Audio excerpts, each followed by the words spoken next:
په خپل موبایل باندې اذان سیټ کول. کله چې یو سړی ویده وي او موبایل باندې اذان سیټ کړي چې زه پرې راپاڅېږم، یې په رینګ ټون باندې اذان پرېږدي، نو آیا دا کار څنګه دی په موبایل باندې؟ دا کول صحیح دي او که نه دي؟ نو ډېر قیمتي بیان دی، راځئ چې ووایو. 2-3 منټه دی. د ورو سوال کړی دی چې موبایل باندې اذان لګول د څنګه دي؟ د موبایل په ټلۍ باندې څه لګول؟ اذان لګول دا څنګه دي؟ نو بیا یې درته وایم په دې طریقې سره جواب چې موبایل باندې یا د موبایل په ټلۍ باندې اذان لګول د دې 3 حالات دي. څو دي؟ 3.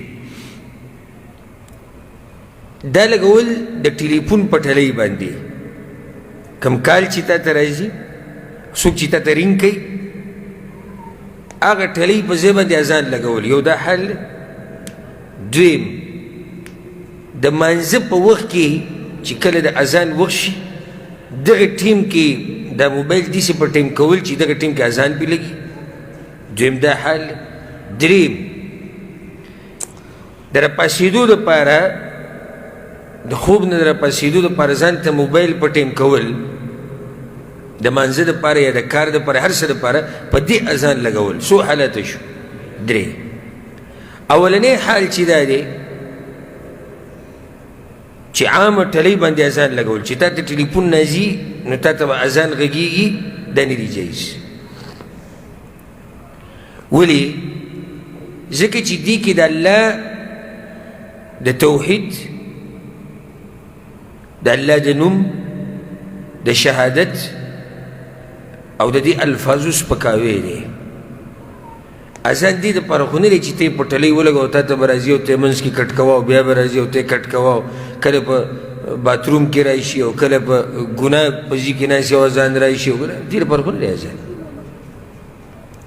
د بعضو خلکو دینداري ټوله زور ورشي کوم ځای له؟ د دینداري زور ټول د موبایل ټلۍ له ورشي. نو په دې موبایل به یا د قرآن تلاوت لګولی او یو بیا اذان لګولی، او دې کې داسې قسمه ریاکاري هم راځي، یعنې ځان شو کول چې یعنې زه هم څوک یم په موبایل مې ټلۍ لګولی د تلاوت. قرآن دې دپاره نه دی چې د موبایل په ټلو باندې به یې لګوي، او نه اذان دې دپاره دی. د اذان کلمات د شریعت موږ ته ښولي، په دې سره عبادت کیږي، دا په موبایل په ټلو باندې نه لګي.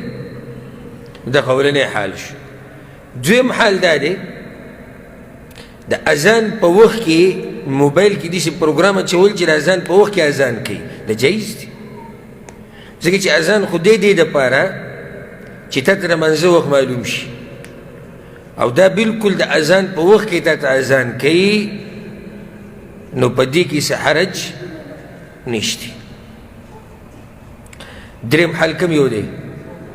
خوب نه راپاڅېدو دپاره موبایل په ټیم کول او په هغې اذان راځي. که چېرته دا دې دپاره وي لکه اوس سړی چې سهار مانځلی پرې راپاڅم، به هېڅ حرج نشته. لکه څنګه چې د سهار د مانځه نه مخکې اذان شته، او هغې باره کې پیغمبر صلی الله علیه وسلم وایي چې یوقظ نائمکم، دې سره چې تاسو کوم ویده دي هغه راپاڅي، او که څوک روژې نیسي نو هغه روژې بیا بندولو کوشش شروع کی، د پېشمني سوچ شروع کی، نو بیا پکې څه حرج نشته. او که چېرته هسې بلا ټلۍ لګوي، لکه سهار 2 بجې کار له راپاڅم، مازدیګر 5 بجې چېرته ځمه، ماسخوتن مې د یو کس سره ملاقات دی، راشه موبایل په ټیم کا او پای کې به اذان راځي، نو دم په هغه اولني قسم کې راځي. په کوم قسم کې راځي؟ په اولني قسم کې. نو د دې پرېښودم غوره دي. ورسېدې اوس په دې مسله باندې ښه دا ډېر قیمتي او ناشنا بیان د شیخ صاحب چې تاسو واورېده. دغه شان د نوي بیاناتو لپاره زموږ سره اوسئ. السلام علیکم ورحمة الله.